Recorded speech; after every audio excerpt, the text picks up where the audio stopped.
नमस्कार, मैं हूं श्रद्धा। आप देख रहे न्यूज़ 18 मध्य प्रदेश छत्तीसगढ़। राजगढ़ जहां शहीद मनीष कारपेंटर की अंतिम यात्रा आज निकाली गई। अंतिम यात्रा के दौरान हादसा भी हुआ। लोगों के वजन से छत गिरी है।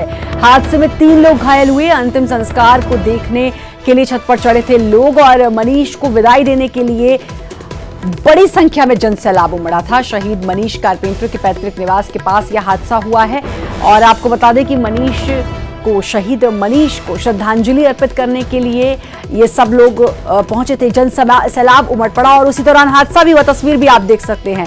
लोगों का वजन नहीं सह पाई छत और छत गिर गई। 3 लोगों के घायल होने की इसमें खबर है। तो बड़ी खबर बता रहे हैं आपको। राजगढ़ जहां आज शहीद मनीष कारपेंटर का अंतिम संस्कार हुआ और उनको अंतिम विदाई देने के लिए हजारों की संख्या में लोग वहां पहुंचे। आपको बता दें कि शहीद मनीष के पैतृक निवास के पास में ही यह हादसा हुआ है। तो बड़ी खबर इस वक्त की आपको बता रहे हैं। शहीद की अंतिम यात्रा के दौरान हादसा हुआ, छत गिर गई और इसमें 3 लोगों के घायल होने की खबर भी सामने आ रही है। तस्वीरों में आप साफ देख सकते हैं। भारी तादाद में भीड़ उमड़ी थी शहीद को नमन करने के लिए, शहीद को श्रद्धांजलि देने के लिए, अंतिम यात्रा में शामिल होने के लिए। उसी दौरान ये हादसा हुआ। लोग अंतिम विदाई के लिए छतों पर चढ़े थे अंतिम बार शहीद को देखने के लिए और उसी दौरान यह हादसा हुआ। लोगों की तादाद इतना ज़्यादा थी कि छत उनका वजन नहीं सह पाई और छत गिर गई। इसमें 3 लोगों के घायल होने की खबर भी सामने आ रही है। आपको बता दें कि शहीद मनीष कारपेंटर का आज शव राजगढ़ पहुंचा था। उनका पार्थिव शरीर माफ कीजिएगा आज पहुंचा था राजगढ़ और उससे पहले भोपाल था। भोपाल में उनको मुख्यमंत्री शिवराज सिंह चौहान ने श्रद्धांजलि अर्पित की थी और फिर पार्थिव देह पहुंचा था उनके गृहग्राम राजगढ़। वहां पर उनको देखने के लिए जनसैलाब उमड़ा और उसी दौरान यह हादसा हुआ। विकास जुड़ चुके हमारे संवाददाता हमारे साथ। विकास, भारी संख्या में जनसैलाब उमड़ा था शहीद को श्रद्धांजलि अर्पित करने के लिए, लेकिन ये अपने आप में दुखद है कि वहां उस दौरान हादसा हुआ। क्या स्थिति है? कितनों को चोट आई? जी श्रद्धा, आज यहाँ पर जो मनीष कारपेंटर हैं जो शहीद हुए थे, उन्हीं को देखने के लिए, उन्हीं की अंतिम यात्रा में शामिल होने के लिए हजारों और काफी बड़ी तादाद में यहाँ पर लोग शामिल हुए थे। पूरा का पूरा जो खुजनेर कहा जा सकता है कस्बा, वो पूरा इसमें शामिल हुआ था। कई युवा यहाँ पर देखे गए जो छतों पर चढ़े हुए थे। ऐसे में जब जो शहीद का शव है उनको जब घर पे ले जाया गया था तो सभी कुछ लोग वहाँ पर छत पर चढ़े हुए थे। अचानक जो पुरानी छत थी वो भरभरा कर गिर गई। उसमें लगभग 3 लोग घायल हुए हैं, जिसमें एक का पांव फ्रैक्चर भी बताया जा रहा है। तो उत्साही जो युवा थे जो अंतिम यात्रा में यहाँ पर शामिल भी हुए, ऐसे में एक बड़ी लापरवाही यहाँ पर देखी गई उनके द्वारा, जिसके बाद में अब सभी लोगों को उपचार के लिए अस्पताल भेज दिया गया है।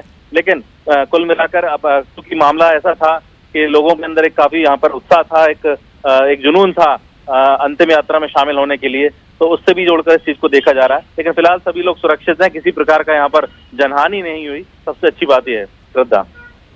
चलिए, ये एक राहत भरी खबर है कि जनहानि नहीं हुई है, सभी लोग सुरक्षित हैं।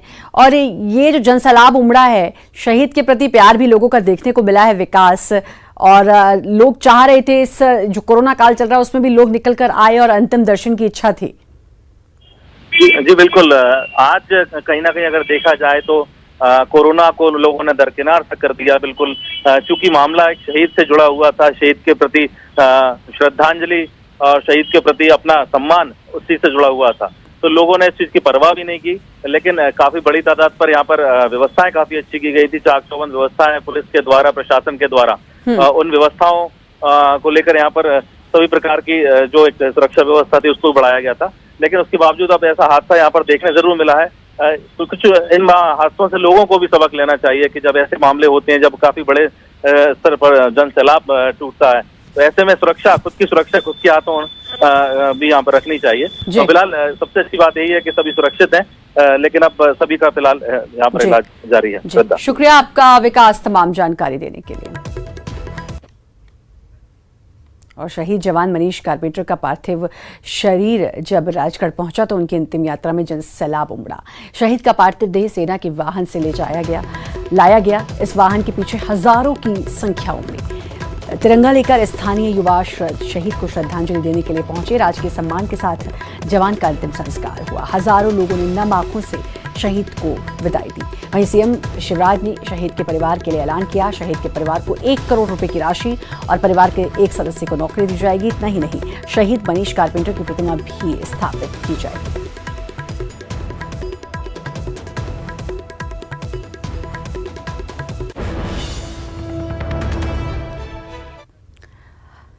मुख्यमंत्री शिवराज सिंह चौहान यूरिया और राशन की कालाबाजारी पर सख्त हैं। सीएम ने अधिकारियों के साथ मंत्रालय में बैठक की और अधिकारियों को यूरिया की कालाबाजारी रोकने के सख्त निर्देश दिए। सीएम ने अधिकारियों से कहा कि इस मामले में शिकायतें मिल रही हैं, इसको लेकर कोई भी लापरवाही बर्दाश्त नहीं की जाएगी। साथ ही सीएम ने कालाबाजारी कर रहे लोगों के खिलाफ कार्रवाई के सख्त निर्देश दिए। 1955 इसमें जो वाहन करे उसको राजसात किया जा सकता है, हम वाहन राजसात करें। धारा 3 है prevention of black marketing and maintenance of supply of essential commodity act 1980 6 साल तक निरुद्ध किया जा सकता है। खाद की कालाबाजारी के संबंध में धारा 31 फर्टिलाइजर कंट्रोल ऑर्डर 1985 जिसमें विक्रेता का लाइसेंस रद्द किया जा सकता है।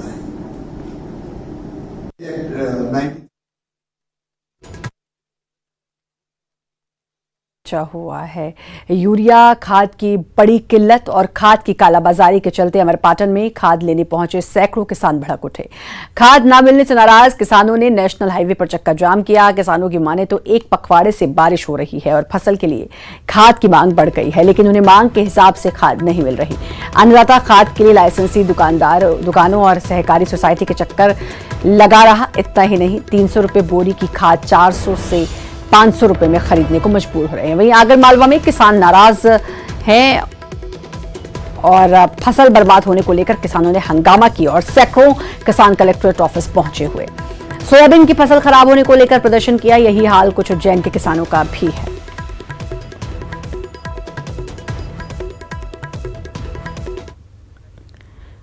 प्रदेश में मौसम की बेरुखी के चलते खेतों में खराब हो गई फसल से गुस्साए किसान मुआवजे के लिए कहीं धरना प्रदर्शन कर रहे हैं तो कहीं सड़क जाम कर रहे हैं। सीहोर के खामलिया गांव के किसानों ने सरकार का ध्यान अपनी मांगों की तरफ करने के लिए एक अनूठी जुगत की है। किसानों ने गांव के बाहर खेतों में खड़े पेड़ों पर चढ़कर थाली बजाई और नारे लगाए।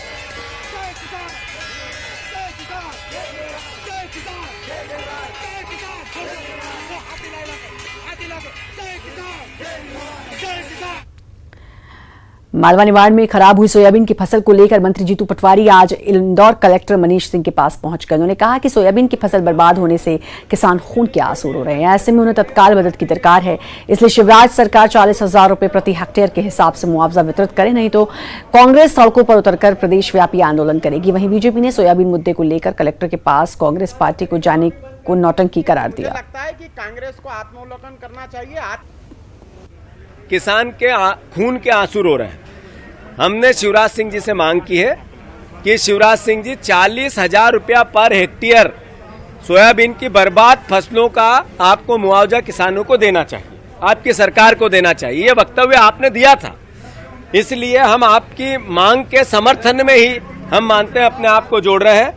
अगर ऐसा नहीं करेंगी सरकार, किसानों के हितों की रक्षा नहीं करेगी, कोविड की महामारी हमने प्रशासन का साथ दिया है और आगे भी हम इस महामारी में सब मिलकर लड़ना चाहते हैं। आने वाला समय जनता आपसे और आपके दल से ये प्रश्न पूछने वाली है कि आपने जो किसानों की बात की थी, जो 2 लाख रुपए कर्जे की बात की थी, जो नौजवानों को आपने 5,000 रुपए बेरोजगारी भत्ता देने की बात की थी, 5 रुपए लीटर जो आपने दूध देने की प्रोत्साहन की सब्सिडी की बात की थी, ऐसे बहुत सारी चीजें हैं जो आपने एक भी वचन पूरा नहीं किया। अतिथि शिक्षकों वाला विषय हो, संविदा शिक्षक वाला विषय हो, तो मुझे लगता है कि कांग्रेस को आत्मावलोकन करना चाहिए, आत्मचिंतन करना चाहिए। शाहजहांपुर जिले में भी सोयाबीन की फसल पर अचानक से आई एक बीमारी ने कई इलाकों में बड़े पैमाने पर फसल को बर्बाद कर दिया। 4 दिन पहले तक खेतों में लहराने वाली हरी भरी फसल अचानक से पीली पड़ने लगी। शाहजहांपुर में 2,60,000 हेक्टेयर के बड़े क्षेत्र में इस बार सोयाबीन की फसल की बुआई किसानों ने की है, लेकिन बीते दिनों अच्छी बारिश के बाद अचानक से तना, मक्सी और एलोमोजेक बीमारी ने खेतों का सूरत हाल ही बदल कर रख दिया। कृषि विभाग, कृषि विज्ञान केंद्र के वैज्ञानिकों के पास भी बीमारी से निपटने का कोई कारगर उपाय नहीं है। मिल जाएगी आपको एक तना मक्खी। सोयाबीन की बम्पर पैदावार को लेकर प्रदेश में जाने वाले शाजापुर जिले में इस बार सोयाबीन की फसल पर अचानक आई एक बीमारी के बाद किसान बेहद हैरान और परेशान है। तस्वीर आप देखिएगा, जिस तरीके से खेतों में जो फसल लगी थी वो लगभग पीली पड़ चुकी है।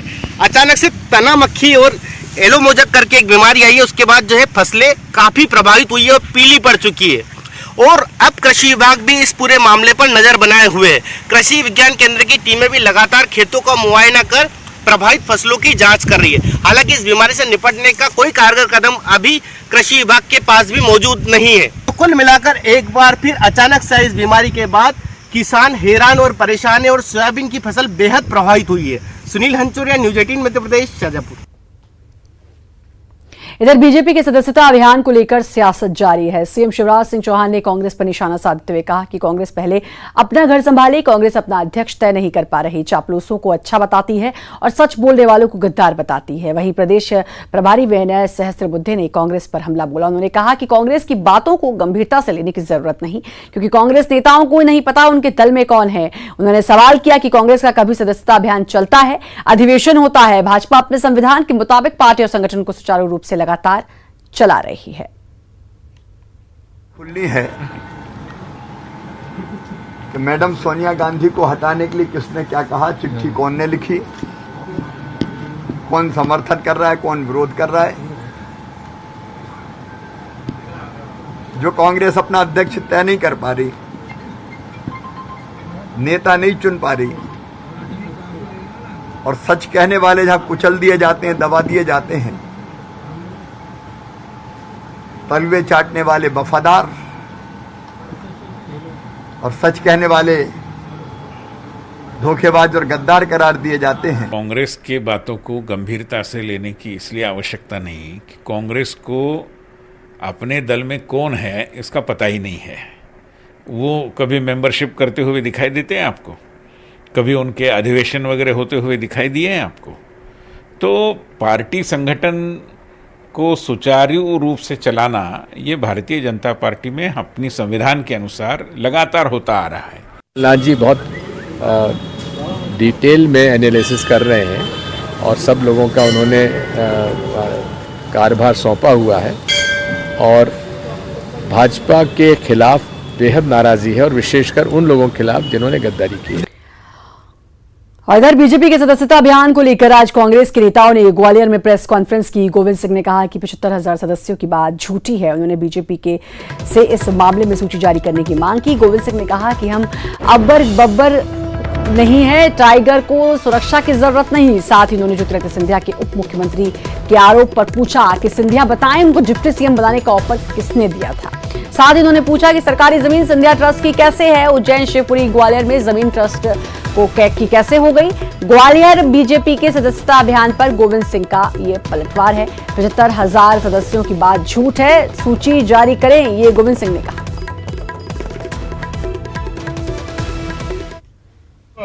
साथ ही जो वर्तमान में भारतीय जनता पार्टी के साथ गलबैया डालकर गले में गले मिलकर काम कर रहे ग्वालियर नगर के पूर्व सांसद श्री ज्योतिरादित्य सिंधिया जी ने आरोप लगाए हैं। उन्होंने हमारे पार्टी के अध्यक्ष और पूर्व मुख्यमंत्री कमलनाथ की सरकार ने भ्रष्टाचार के संबंध में आरोप लगाए हैं। उन्होंने कहा कि भ्रष्टाचार कमलनाथ जी की सरकार में भारी पैमाने पर भ्रष्टाचार का अड्डा बन गया था। मैं आप सबको बता देना चाहता हूं, ट्रांसफर तबादले में जब इसी प्रकार का आरोप विधानसभा के समक्ष आप ले आप दूसरा भाभी ने आरोप लगाया था, उस समय माननीय अध्यक्ष जी प्रजापति जी बैठे हैं हमारे साथ बगल में। मैंने विधानसभा में खड़ा होकर कहा था कि हमें प्रमाण की जरूरत नहीं है, आप तो केवल सामने अगर कहलवा दो कि हम लोगों में से किसी ने भ्रष्टाचार किया है तो मैं आज ही विधानसभा से तत्काल इस्तीफा दूंगा, मंत्री पद से दूंगा, सामान बांध के घर चला। इधर सिंधिया के संघ दफ्तर जाने पर सियासत तेज हो गई है। पूर्व सीएम दिग्विजय सिंह ने ज्योतिरादित्य सिंधिया पर निशाना साधा है। दिग्विजय सिंह ने सिंधिया के नागपुर दौरे को लेकर ट्वीट किया। उन्होंने लिखा कि नागपुर हर कोई जाता है, बाबा साहब अंबेडकर के स्मारक जाता है। हम बाबा साहब अंबेडकर के श्रद्धालु हैं। जो बाबा साहब अंबेडकर का विरोध करते हैं वो संघ कार्यालय जाते हैं। कांग्रेस प्रवक्ता भूपेंद्र सिंह ने भी इसको लेकर सिंधिया पर हमला बोला। वहीं बीजेपी ने इसको लेकर कांग्रेस पर पलटवार किया है। करने जाते हैं और जो लोग श्रेष्ठता अश्रेष्ठता का विचार करते हैं, मनुष्य को छोटा बड़ा समझते हैं और जो साधुओं में भी दलित साधुओं को अलग ढूंढते स्नान कराने की व्यवस्था करते हैं संगम जैसी जगहों में या अपने कुंभ में, ऐसे लोग जो है वो संघ शरणं गच्छामि होते हैं और संघ जाते हैं। तो ये तो जो वहाँ पर गए उन्हें तय करना है कि उन्हें जो है समाज में समता की ज़रूरत है, समता के विचार को मानते हैं या समता के विरुद्ध विचार को मानते हैं। जो बाबा साहब के विरोधी हैं, जो बाबा साहब का अपमान करते रहे, जो बाबा साहब के सपनों को कुचलते रहे, रौंदते रहे सरकारों में और राजनीतिक दल के नाते विपक्ष में भी, वो बाबा साहब का नाम ना लें। बाबा साहब का नाम लेने से भी बाबा साहब का अपमान ये करते हैं, क्योंकि बाबा साहब के जीते जी बाबा साहब को प्रताड़ित करने वाली कांग्रेस रही है। और आज जब बाबा साहब का नाम है, काम है, बाबा साहब का मान है, सम्मान है, तो ये बाबा साहब की वोट में अपनी राजनीति चमकाने का काम करते हैं। जहां संघ है वहां बाबा साहब है, जहां बाबा साहब है वहां संघ है।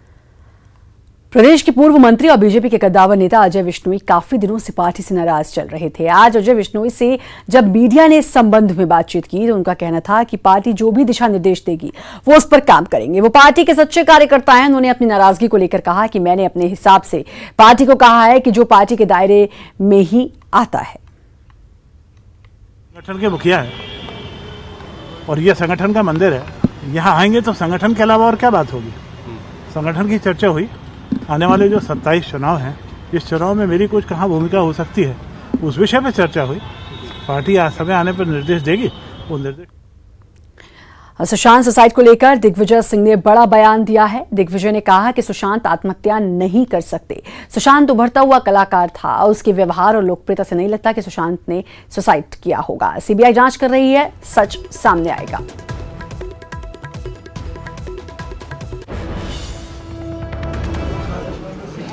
मैंने कभी मीडिया की इतनी रुचि किसी भी फिल्म एक्टर एक्ट्रेस के किसी भी इस घटना के बारे में इतना लंबा मीडिया का जो इंटरेस्ट है वो मुझे आज तक देखने को नहीं मिला। सुशांत उभरता हुआ एक युवा एक्टर था और उसके व्यवहार से उसकी जो इमेज थी, उसकी जो लोकप्रियता था, ये मुझे नहीं लगता कि उसने कोई सुसाइड किसी कारणों से की होगी। तो ठीक है, उसकी जांच हो रही, होने दीजिए। और वक्त एक छोटे से ब्रेक का है, जल्द हाजिर।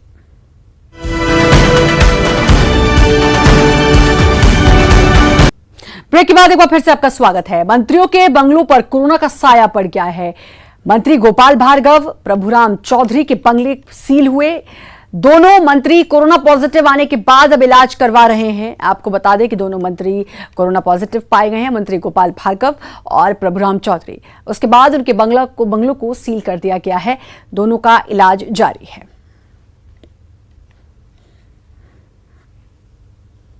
शिवराज सरकार में मंत्रियों पर कोरोना का कहर टूटा है। हम इस वक्त पीडब्ल्यूडी मंत्री गोपाल भार्गव के बंगले पर मौजूद हैं और उनके बंगलों को सील कर दिया गया है। सिर्फ गोपाल भार्गव ही नहीं, कई और मंत्री जो कोरोना पॉजिटिव हुए हैं उनके बंगलों को सील किया जा रहा है। इस वक्त आप देख सकते हैं कि पीपीई किट में एक स्टाफ यहाँ पर मौजूद है, जो संभवतः यहाँ पर मौजूद जो अधिकारी हैं या कर्मचारी हैं उनके परीक्षण के लिए यहाँ पर आए हों। इसके अलावा जो स्वास्थ्य मंत्री हैं प्रभुराम चौधरी, उनका बंगला भी इसी तरीके से सील किया गया है। और इस वक्त हम स्वास्थ्य मंत्री प्रभुराम चौधरी के बंगले पर मौजूद हैं। ये बंगला भी सील कर दिया गया है क्योंकि खुद प्रभुराम चौधरी कोरोना पॉजिटिव आए हैं, जिसके बाद इस बंगले को सील किया गया है। हम आपको बता दें कि अब तक मध्य प्रदेश सरकार के करीब 7 मंत्री कोरोना पॉजिटिव हो चुके हैं। हालांकि कुछ मंत्री ठीक भी हो गए हैं, लेकिन जैसा कि हमने बताया कि गोपाल भार्गव, प्रभुराम चौधरी अभी भी कोरोना पॉजिटिव हैं, लिहाजा वो इलाज अपना करवा रहे हैं। एहतियात के तौर पर और नियमों के मुताबिक जो कोविड की गाइडलाइंस हैं उनके बंगलों को सील कर दिया गया है। हालांकि जो जानकारी है उसके मुताबिक मंत्री अपने अपने जगहों पर या अस्पताल में इलाज करवा रहे हैं, वो बंगलों पर मौजूद नहीं हैं, लेकिन इन बंगलों को एहतियातन सील किया गया है। कैमरामैन अजय के साथ शरद श्रीवास्तव, न्यूज़ 18 भोपाल। और बैतूल में लापरवाही की हद पार करती हुई एक के बाद एक तस्वीरें सामने आ रही हैं। कई लोग उफनती नदी नाले पार कर रहे हैं तो कहीं डैम की वेस्ट वे से छलांग लगाते दिखाई दे रहे हैं। कुछ युवक ताप्ती नदी के सबसे खतरनाक जलप्रपातों में से एक पारसडूर जलप्रपात पर नहाते दिखाई दिए हैं। वीडियो में साफ तौर पर देखा जा सकता है कि कैसे युवक जलप्रपात के बीच चट्टानों पर चढ़ गए और यहां मस्ती कर रहे हैं। पारसडूर जलप्रपात की सबसे खतरनाक बात यह है कि यहां जलप्रपात के नीचे गहरे डोह बने हुए हैं, जिसमें डूबकर पहले भी कई लोगों की जान जा चुकी है।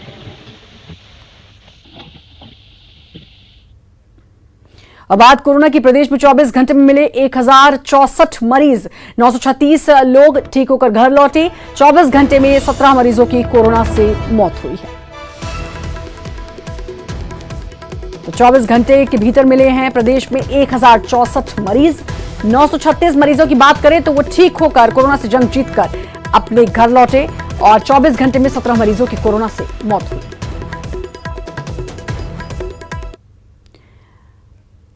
और इसी के साथ फिलहाल इस बुलेटिन में इतना ही। बाकी खबरों के लगातार बने रहिए न्यूज़ 18 मध्य प्रदेश छत्तीसगढ़ के साथ।